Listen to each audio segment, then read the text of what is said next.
good afternoon, everyone, and thank you, Pooty, for the introduction. As you said, I'm a student at Southwestern doing philosophy of religion. I'm actually focusing research on literature and virtue formation, so I'm all about how do stories affect our lives in lots of different ways. So that's like my study background, but the thing we're going to talk about today is, like I said, it's titled The Gospel and the Stories We Tell, but this actually is just a development of like my life journey as a Christian. I was doing this in high school and in college when I was your age, many moons ago.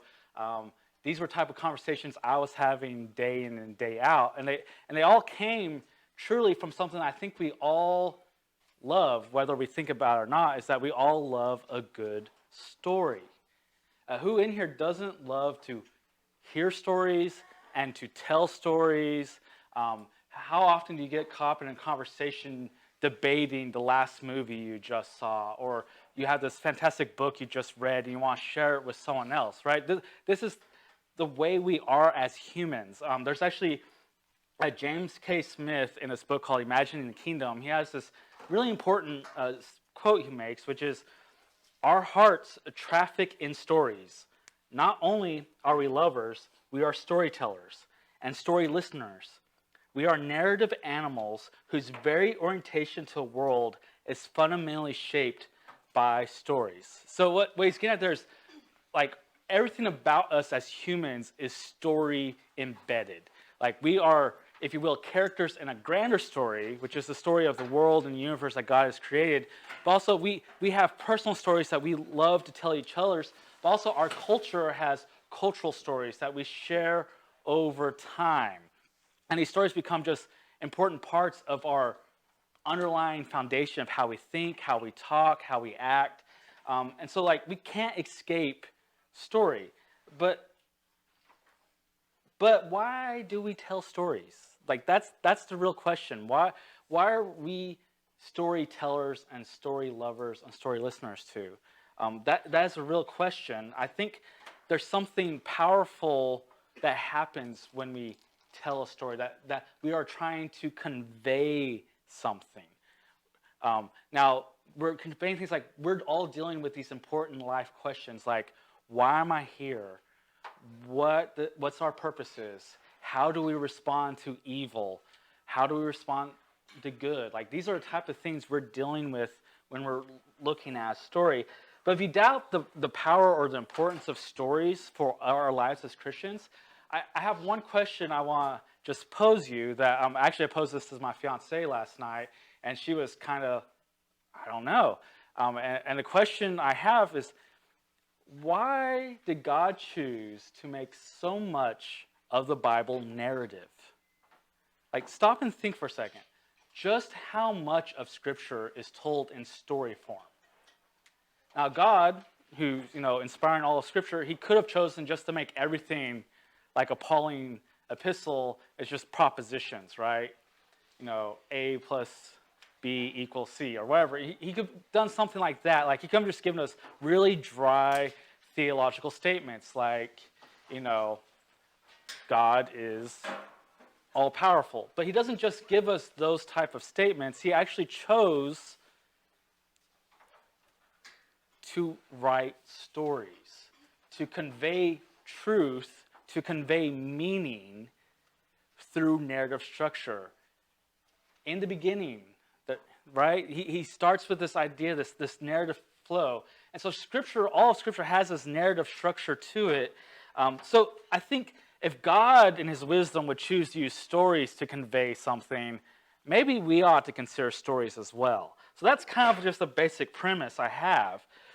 But again, why stories? So when we tell a story, or when we listen to a story, there's something that's happening. Stories are trying to convey an idea, a theme, a meaning. Whenever we read a book, or we watch a movie, or we listen to the lyrics of music, or there's something that's happening where we're entering into that artist, their imaginative world. We're entering into a place where they're expressing their worldview to us. Now this worldview, it could be intentional, like that they have this conscious, I want to teach about this.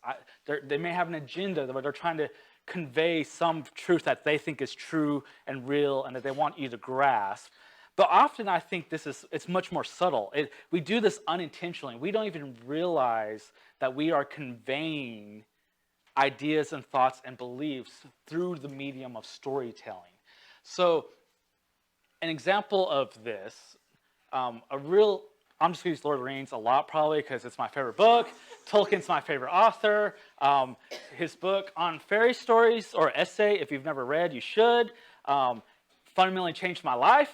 Probably had more impact on me than almost anything other than the Bible as far as reading goes. So on fairy stories. But anyway, Tolkien, he talks about this and this idea of like when he is writing Lord of the Rings, there are underlying themes or belief states he has that are influencing how he tells a character story. So like, for example, Gandalf, the great wizard, he really carries this motif of a prophet throughout the story, if you pay close attention. Like there's this underlying idea that he's a prophet and that he is a messenger from God, that he is sent in some way to help people on their journey. So you have this idea, but then you have characters like Aragorn, who has this very kingly title and work, but he's not just a king, he's a specific type of king. He starts lowly and then rises up. He's a healer more than just a fighter. Like there's all these qualities embedded into Tolkien's worldview of what it means for Aragorn to be a king. Or Frodo really has this priestly function of how he is sacrificing himself on this journey basically for others. So these are just underlying themes that are happening to these characters that are really all influenced by Tolkien's understanding of who Jesus is. There's actually someone who wrote a little piece on like how Tolkien has a prophet, king, and priest as all roles of Jesus being displayed through these three characters. And Tolkien read this article and he goes, "Oh, that's right, but I had no idea I was doing that." So he was unintentionally conveying his belief of who Jesus really is, just in the way he was telling his story and how his characters acted. And I think all of us do this. All stories, all movies, all books, the authors are doing this, whether they realize it or not. They are in some way conveying what they think is true about the world. Even in the most fantastical story, there's an underlying reality, a worldview, a way they think about evil and goodness and human longing and human desire and our hopes and our fears that's underlying everything they do. They have also a metaphysical understanding of the world. So if you don't know what metaphysics means, it just means what is the world kind of made up of, like what exists in the world. We're trying to understand the basic structure of reality. And you have different competing worldviews, different competing stories, if you will, of what that plays out like. And depending on how you view that, it's going to affect how you think and how you tell a story. So, for example, I love Star Wars also. I'm a nerd. I am letting this all out right now. Star Wars is my jam. Empire Strikes Back is still my favorite film of all time. Yes, brother. Anyway, so I love Star Wars. But why? And so I'm using a lot of examples because I just want to get you, I don't want to so much tell you, I want to show you. So why do I think Star Wars is so powerful? Why do so many people love Star Wars? Now, I think there are many reasons you can give for this. But for me, it gives me a sense of wonder, of transcendence, that there's more to this world than just physical matter. So, Empire Strikes Back, Yoda, he says, yes, I'm going to quote Yoda, not this crude matter we are. He says, we are luminous beings. Like, in the universe of Star Wars, we are not just physical bodies. We have a soul. I think that's profound. So its metaphysical picture of Star Wars is that we are both body and soul. There's other stories that are told that are, from a materialist perspective, we're just the body. These tend to be very nihilistic, that why is the point? Why does life matter? These are, it doesn't, it's kind of idea. So you have, just my point being is we have, when we tell stories, the author or the director or the musician or the painter, they have these underlying views of what the world is truly like, and they're going to convey that in their story. So when we interact with a story, we need to think Christianly about that interaction. And what do I mean by that? First, it's like evaluate what is the underlying picture that this author believes. Why are they telling the story in this way? What underlying motivations do they have? But also, it's not just that we're thinking and evaluating in that way. It also, stories reveal something to us. They reveal to us how our culture at large is thinking, what they're dealing with. So, let's put this out to y'all. What do you guys think are some really popular movie genres right now? Like what, or TV shows? Like what's big? What kind of genre? Okay, I'm hearing so many different things. All right, we have all kinds. So we've heard I've heard documentaries or mockumentaries. I've heard sci-fi. I've heard comedies. Okay, so let's get even more specific than that now. So like I'll use this one. Within a genre of sci-fi or fantasy, what's a more specific subgenre? Superheroes. Okay, we'll go with that one. I mean, there's lots, you can talk about all kinds of things. We'll go with superheroes for now. So superheroes. Why are superhero movies so big right now? This isn't rhetorical. Why do you guys think superhero stories are so popular right now? Nostalgia. Okay. Nostalgia for what? Back in the day when comics were big, people were super into that. It's made a comeback. Okay, nostalgia. But there's a lot of people who've never read a comic. I mean, I think that's true, but there's a lot of people. Yes? People want to hope that somebody's going to save them. All right. So they're longing for salvation. They want something to aspire to, like a superhero figure. Something to aspire to. They're larger-than-life people who are actually able to affect change in their environment. They're able to affect change in their environment. This is great. I mean, all of these are great answers. I think they all grasp something. So when we read a story, there's a literal sense. Well, there's multiple literal senses, but when we say literal sense, though, we mean what is the author intending, or the director intending for us to receive. And so that comes directly from a book. But then there's often multiple meanings attached on top of that that's connected to that intended meaning. But so the thing is, there's not just one reading per se of a film or a book, but there's multiple readings we can have, and they all can be valid. And I think all of those hit on something, right? So think about it for a second. We are drawn to these superhero movies because we recognize something's wrong with the world. Something's wrong with us because we want to be better and faster and stronger and smarter and richer. I'd rather be Iron Man myself because then I have all the money. We want to affect change in the world. We realize something's wrong and we want to fix it in some way, but we feel like we can't change it. We're longing for something of the past. Now think about all those themes. I think every story in some way is doing something like this. There's something that's drawing us to it. But think about those themes specifically we've all mentioned. The gospel answers or responds to each one of those in some way.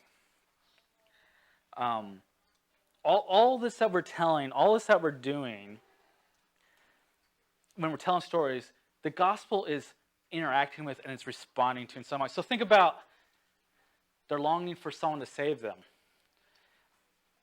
I mean, Sunday school answer, Jesus, but yes, Jesus, right? So Jesus, he is that true answer to that desire that realize, hey, there's something wrong with the world and it needs to be fixed. We want to inspire someone who can really enact change. Jesus. I mean, it's not rocket science. It's not that difficult to see how stories connect to the gospel if we just take the time to actually stop and think about what we're watching, what other people are watching, what they're learning, and then to start to ask these important questions. So, a good friend of mine, Paul Gould, who I know he taught here before, he wrote this book called Cultural Apologetics, and he says, though, that we fail to have genuine missionary encounters when we fail to understand those we seek to share the gospel with. So what he's saying is like we have to be able to read the times. We have to be able to read the culture around us in order to share the gospel with them. So how do we know what culture is dealing with? Stories, I think, is a profound way we do this. So you have people like Nancy Pearcey, who I'm not going to go into length. She wrote this book, Saving Leonardo. But in there, she comments on that the profoundest way with which we can assess worldview, that we can assess what are the deepest longings, the deepest desires, the deepest hopes, and deepest fears of the people around us is by looking at the art they're producing. So ideas may generate in a university, but the profound voice that influences culture, that leads to that, is the arts. It is through the arts that we are distilling the most fundamental beliefs and truths that we hold to.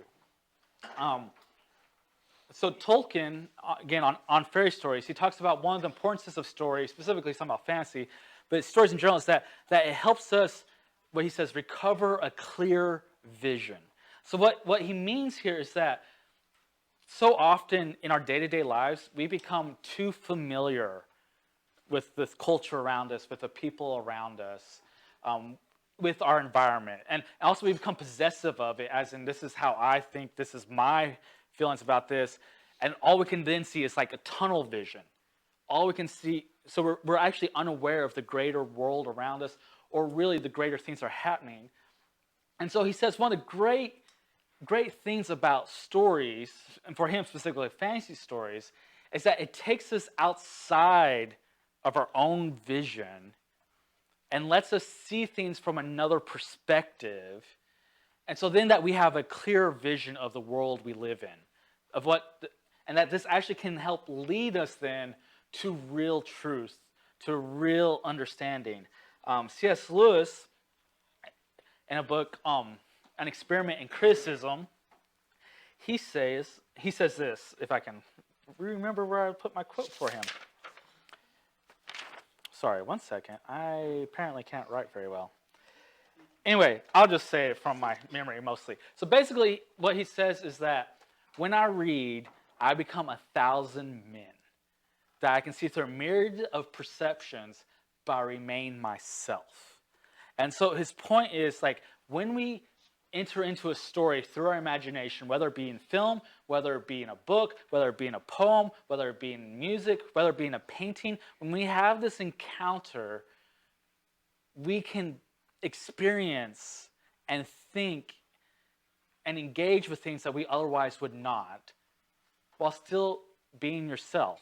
So you're actually able to understand empathetically how other people think, how they believe, why they think that way, why they believe that way, what are their hopes, what are their dreams, what are their fears. Like, we're able to enter in all of that when we actively engage with art, when we read stories. So literature, so stories, they embody a view of reality, and they allow us the opportunity then to enter into that reality and then to assess our primary world, as Tolkien would talk about. When we go and see another world that's far off and different from ourselves, it brings us to question things, but then it makes us reevaluate, reinterpret the world we really live in. And this can help us come to a clearer picture of truth, of reality, of the way things really are when we tell a good story, when we hear a good story. So let's see, what's another example of this? Okay. So Anyone in here ever read Huckleberry Finn? All right, good. Some of you have. So if you don't know, it was written by, who was it written by, everyone? There we go. Mark Twain. My brain went blank for a second. Mark Twain. I don't know how I can forget Mark Twain. He's one of my favorite American authors. So anyway, in Huckleberry Finn, you have this journey of this boy. This is during Civil War era America. He's in the South. He is an inherent racist, but he ends up on this journey with this runaway slave. And through this process of him with a runaway slave, he comes to realize that this whole other people are no different from himself. Like, he has this awakening in him of, even though he thinks he's not being virtuous and not telling people that he's with a runaway slave, he's actually being virtuous and that he is protecting this runaway slave. But then through this process, he learns the value of and dignity of a whole nother people. Now, you're like, well, what's that have to do with that? So when you read that story, though, when someone reads the story, it starts to teach them, oh, are there people that I'm not recognizing their inherent dignity and honor? And am I treating people in a way that is ungodly or is down-putting? Like, it causes us to reassess our own lives, our own actions. And so for me as a young boy reading the Adventures of Huckleberry Finn, this had an effect on my life. And like, oh, it doesn't matter what you look like. It doesn't matter what your background is. You are all worthy of love and friendship and care. Like, this story taught me that, as a young boy. So stories, when we read it, it has that kind of effect on us. So we need to be thoughtful engagers of the arts and assessing, how is this affecting me? What is this teaching me? What are the stories why are we trying to tell us? What is the meaning of this story? That's books, but I also think this is true for movies. I'm kind of rambling a little bit, but I just want to I'm trying to do like a broad picture view, and then we're going to do a lot of, let's just do this in real life. There's a film critic named Josh Larson. He does a podcast called Film Spotting, but he's a believer. And he wrote this book called Movies Are Prayers. Interesting title, right? Movies Are Prayers. And in this book, he's basically arguing that movies are in a sense like a prayer, and that when we think about prayer, the most profound prayers we have are instinctual, they're guttural, they're these cries of the heart, right? I mean, I don't know how you read Psalms and not realize that so many of our prayers are just like in the moment, why God? Or that seems unjust, or save me, or praise the Lord. Like, we have these instinctual reactions, and not just Christians have this. All of us as humans have this instinctual prayer towards something, this cry out, this praise of what is good, this decrying of what is evil.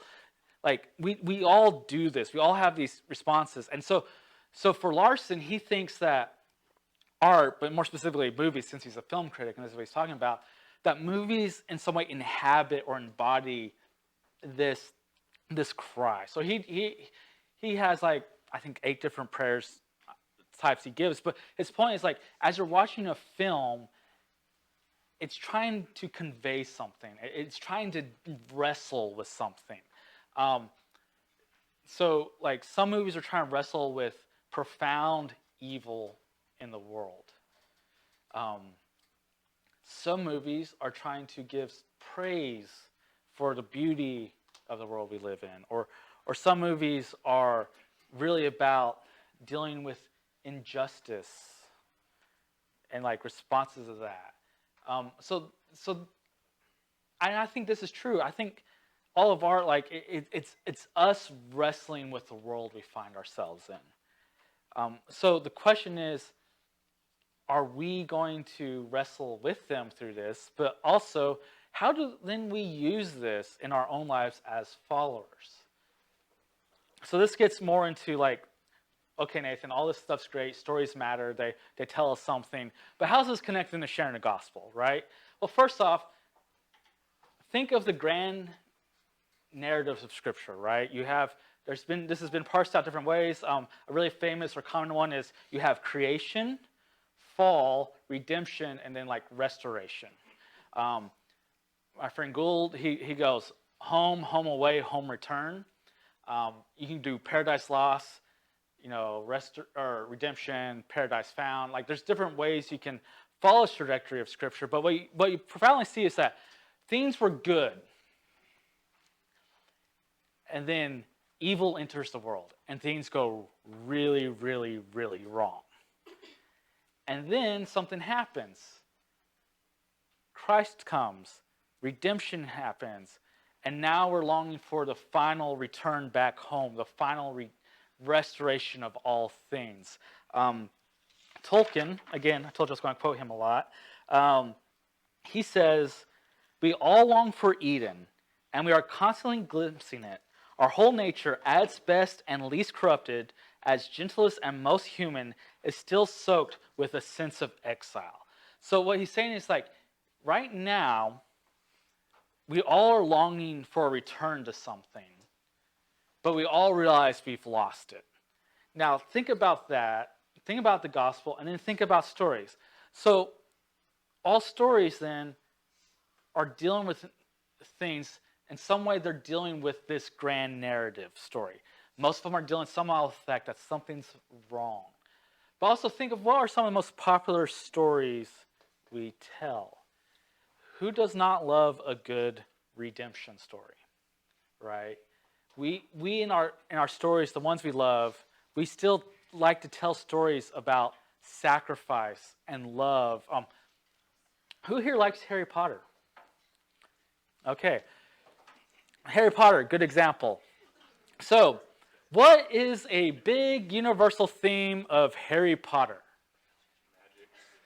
Okay, magic, good versus evil. Anything else we got? Love, all right. Rebellion, okay. Okay, so we'll think about that one for a second. But so we'll pick on some of these. So magic, that was the first one I heard. Why do we long for Hogwarts? Think about that for a second. Why do we want to go to Hogwarts? Magic, but what is it about magic that we're longing for? You have power. What was that? Being special. Something different. All right. I think you're all kind of tracing, and like I said, this is my reading, but we all long for transcendence. We all long for something better than the mundane world that we've told we lived in.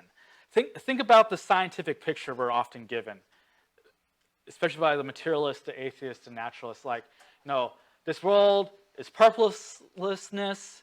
It just came into being. It's determined. It's just physical matter. Nothing we really do matters in the end, because you're going to die and go off into oblivion. Like, Nietzsche talks about this just giving in to undying despair, like, because that's the world we live in, right? This is the world. The secular worldview has embedded itself in the way we think as a culture, and it tells us that all we have is this physical stuff, and that really doesn't matter. So then we get a story like Harry Potter, and it tells us, no, there's this whole other place where magic exists, where it's not just this mundane physical matter, that there's more to the world than just, science. Even though I love science, it's more than just these hard, cold facts of reality. There's something else. So we're drawn to that. We're drawn to the transcendence of the magic part. But then we also had, love. We also had good versus evil. Right. The major arc of Harry Potter, if you follow it, is love overcomes evil. Right? So what are the acts that truly resolve the story, that truly fix the world for Harry Potter? It's acts of self-sacrifice and love.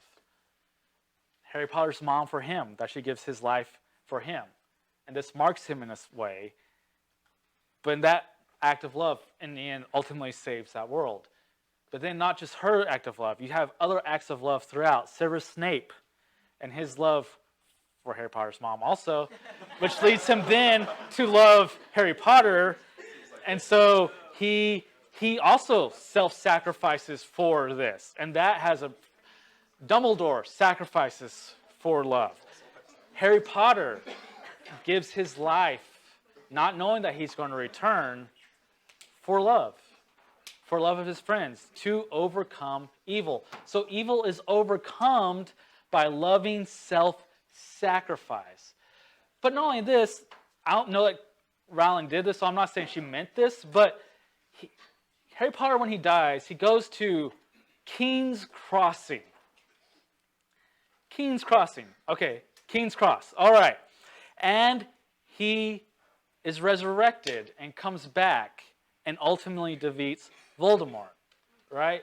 This is a story lots of us love. Does it have any gospel similarities? I mean, just a few, right? I mean, a lot. But the thing is, even someone who does not know Jesus at all, who's never heard the name of Jesus, they recognize the inherent beauty and goodness of that story. And it calls to them. It draws them. This is where we can then have gospel connections, gospel bridge conversations with people. It's like, why do you love Harry Potter? Oh, they tell you. It's like, oh, that's interesting. Well, why do you think redemption or this self-sacrificing love is a good thing? Oh, okay, interesting. What if I told you that there's a true story about someone loving you and self-sacrificing themselves for you to defeat evil? Can I tell you about Jesus?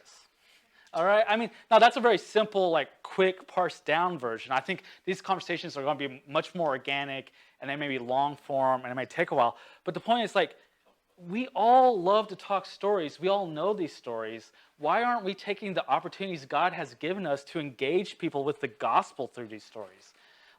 Challenge people. Why do you think that's a good film? So, when I was in college, over 14 years ago now. I know I'm older than I look. But anyway, or you may think I'm that old. I used to have these conversations all the time with friends, because I loved film. I had friends who loved film. And we would just get in these big discussions about the movie. So I'm trying to think of a movie that came out that was really big when I was there. Let's see. This is a long time ago, though. Okay, so think I can't think of one off the top of my head, but the point is we would have this conversation, and I would just start asking questions. Why do you like that story arc? Or we talk more film, I'd always tell them I love Star Wars again. We'll go back to that. Why do I love Star Wars? Because good overcomes evil. Regardless of what George Lucas tries to do with this philosophy of, good and bad, you're looking for balance. What draws us to Star Wars or Lord of the Rings or any other number of films is that good overcomes evil. And that we want that. Or that, Luke, when he really becomes a Jedi, is when he says, I will not strike down in anger, or I will not kill my father. And that's the moment he becomes a Jedi. So you have these type of things that are happening in stories. So all this being said, I know I've talked a lot, but the point is, just think about stories. Think about the stories you're listening to, the movies you're watching. Start asking questions. What is the story about? What longings is it answering? What problems is it trying to deal with? What answers is it giving to these problems? And then how does that fit the gospel story? How does that connect? So, again, because I can't help reading Tolkien a lot in this, he ends in an epilogue on this essay where he's trying to defend why we should read and write fantasy stories. And he goes on to say that there's this thing that happens in a fantasy story that's called a Eucatastrophe. And this Eucatastrophe is where everything seems lost, when all hope is gone, when it's darkest as it can be, there is a sudden change, a sudden turn to joy. Something unexpected happens, and we end up with a happy ending. So, let's see, what's a current movie that this would fit in? Okay, we'll pick Avengers Endgame because probably everyone has seen Avengers Endgame, or most everyone has seen it because it made billions of dollars. And billions with an S, not billion, billions. So Endgame. Towards the end of the film, you have Captain America stuck alone fighting against Thanos, right? And it looks like he's about to lose, right? And because then he gets beat down, and then Thanos has all his big armies, and then Captain America, he stands back up by himself, like, okay, I'm going to die, but I'm going to fight to the end. Oh, okay, Pootie, cover yours. If it's football now, I don't know. It's fine. But anyway, you think all hope is lost, right? You think the bad guy is won. You think Captain America is going to die right then and there. And then what happens? On your left, yes. Great callback to an earlier film also. And all of a sudden you have opened up all these portals, and all the heroes from all over the place have all shown up to fight, right? This is the unexpected turn in the story, right? This is because you've forgotten, oh yeah, they've restored all these people. It all looks lost, and all of a sudden, something unexpected happens. This is a Eucatastrophe idea. So lots of stories have this Eucatastrophic moment. But Tolkien in his epilogue, after talking about this, he says these things.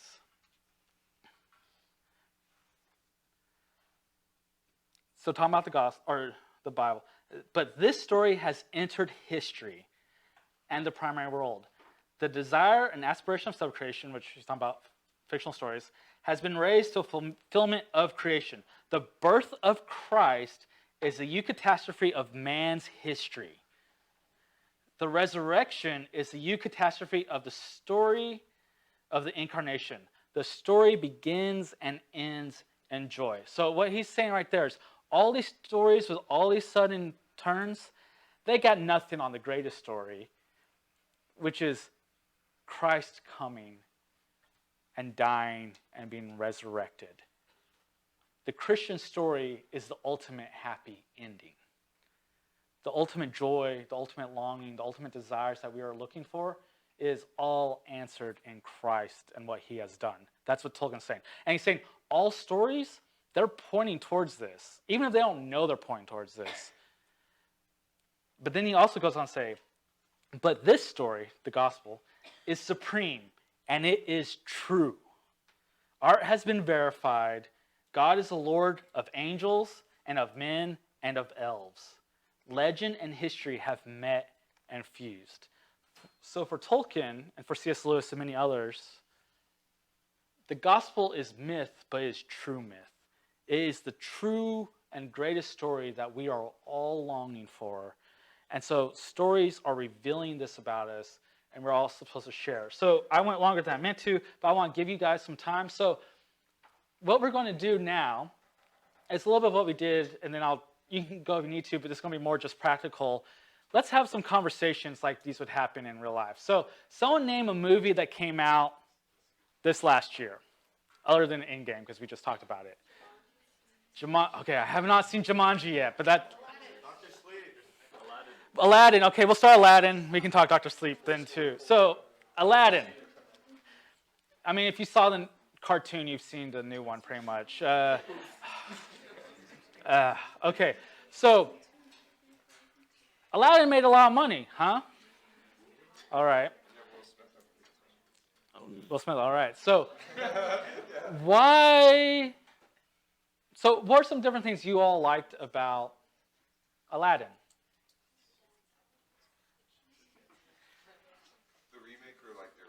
Either, just the story. Well, okay, for our purposes, we're just going to say Aladdin, Disney, A or B. Okay, so they're the same story. So what do you guys like about Aladdin? Huh? The monkey, Abu, all right. Why do you like Abu? He's a good friend. Why is he a good friend? He's loyal. He's always there. He's supportive. Okay. So we all are desiring what then? Friendship, loyalty, someone who has our back. You could go Jesus. Jesus, no, okay. Do you guys think there's other stories that talk about this?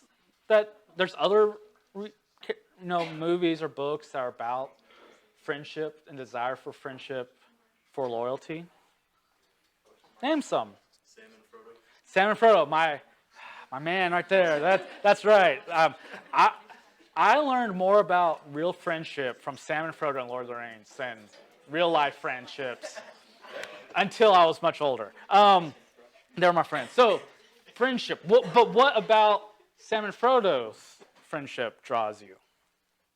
I've not seen the movie. Oh. You need to watch them. Yes. With Sam and Frodo, you see the kind of like the picturesque, perfect friendship where Sam's willing to do almost anything to keep Frodo safe, even though Frodo's like super messed up and he's constantly making mistakes. Sam sticks with him. Okay. Like it would be easier for him to turn back. All right. So we're all longing for friendship, relationship, companionship. The scriptures speak a lot about this. The Bible actually begins with creation of man, and it says that it's not good for man to be alone, right? So the gospel tells us that we're all built for relationships, not just marital relationships, but companionship also. Like, we are meant to be in a relationship. In fact, God himself is in relationship eternally because he's three persons in one. So God has been eternally in a perfect, loving relationship. That's interesting. God seems really concerned about relationships. Do you think maybe there's a reason we're drawn or desire friendship is because we're built for relationships? But there's something wrong, right? Relationships break all the time. Don't you think? Aren't there lots of stories about broken relationships, broken friendships, broken marriages? If you haven't seen Marriage Story on Netflix yet. Devastating film, but very good film. Like, it's the best apologetic for why you should never get divorced I've ever seen. Just watch Marriage Story. You'll be like, I never want that. I don't know if this was a mistake or a good thing, but I decided to watch that movie with my fiance. So anyway, Marriage Story is being nominated for Best Picture this year. Adam Driver, Scarlett Johansson, great film. But point being is, we have lots of these stories about broken relationships, right? We want to go old school, Kramer versus Kramer. Okay, there's another divorce story for you. So something's wrong, and we often can't find a friend like Abu, right? We often can't find a friend like Sam, or you'll never have a friend like me, according to Genie. Bring it all back to Aladdin. But Jesus tells us that we're built for relationships, and he gives us a way to have right relationships, right, with each other and with God. And see, so I think you start seeing the path here to where we get to like Christ and his friendship. But also, did you know the church is meant for a relationship, for friendship? Like, God has ordained a way with which we can have community with one another. And that we can have those friendships where they have your back no matter what. And that they will care and love for you. And it is other believers who also have the Holy Spirit in them. So Christ has made a way of where you can have that friendship you're longing for with him and with other fellow believers. So that's again kind of a fast view of that, but there's an idea. So, okay, someone name an old classic book they like. Of Mice and Men. Okay. I know, but it's good. It is good. So I have an admission to make. I've never read Of Mice and Men, but It's been on my forever reading list. But why don't you tell me? I can do this without having seen it. Do you want me to just pick another story? No, so okay, not spoil it. Okay, it's got me. Okay, someone else. Sorry. Yes. The Yearling. The Yearling. Oh gosh, it's been so long since I've read The Yearling. Metamorphosis. Guys, you guys are really good literature people. Okay. Okay, we'll go Kill a Mockingbird for now. I mean, I've read a ton of books. I've never had this problem where people name so many books I actually haven't read because I read voraciously. So okay, what's important about Kill a Mockingbird? Like, what's one important aspect of that story? Justice. You can give Norma too. Scout and what she learns from Atticus. So the importance of justice. So you're saying there's something wrong with the world? That there's some type of injustice. What's the injustice in Kill a Mockingbird? Yeah. Racism. All right. And why is racism wrong? I mean, these are easy answers, but no. I'm trying to get y'all thinking okay. So what is it about To Kill a Mockingbird that teaches us that racism is wrong? So I guess just the idea that like somebody is better or worse than you just because of where they come from or what they look like is wrong. Yeah, and this is portrayed in a story because we all know that the character is not. He didn't commit the crime that he's being accused of. And yet injustice is enacted on him, right? But we know something's wrong, and this cries out to us that we long for justice. We long for a world made right. But why think the world's broken? You know, if this is just physical matter, if there is no God or no purpose, or why does it matter? Or here's another way you could go about this. So you're saying there's evil in the world, but I thought all things were relative. I thought that's your truth, not my truth. You know, I thought, I can do whatever I want as long as. Why does it matter? But see, the thing is, this story, this Kill a Mockingbird, it tells us something. We all know this is true, but we don't live like it's true. But we all know that there's real evil and real injustice in the world. But if there's real injustice and real evil, how do we respond to that? Is there any hope for justice? Is it in our government? I don't think so. Is it in our culture? So where are we going to get this justice we're longing for? Well, can I tell you about a story that I think is true, but it points to the justice, that there's going to be a right end. So, and then you go from there and talk about the gospel and how it solves the problem of injustice and evil, because ultimately everyone's going to stand before God, and that you couldn't answer for the evil yourself, but he answers it for you. There's all these different ways you can move. But anyway, we can talk more after this. I've taken up probably all your time.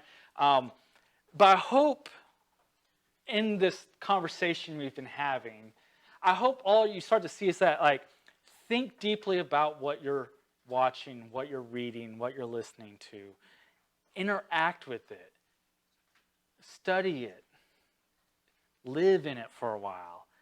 And when you're talking to your friends about this new movie you saw that you loved, or this new book you read that you loved, or this old book, start looking for what is this telling me about my friend? Start asking them diagnostic questions. Why do you love that story so much? What do you think this story says about injustice? What do you think this story says about love? What do you think this story says about relationships? Start asking them these questions. And then as they're responding, really listen to them. But then start thinking, okay, how does the gospel answer this question they're dealing with? How does this fit within the grand picture of how Christ is redeeming people, how he is restoring creation? Like, just look for those connections. And you can all do this. This is not hard. This is actually very easy to do because you all watch, you all listen, you all read stories. You live in stories. You are storytelling people. So go and tell stories. So anyway, thank you all.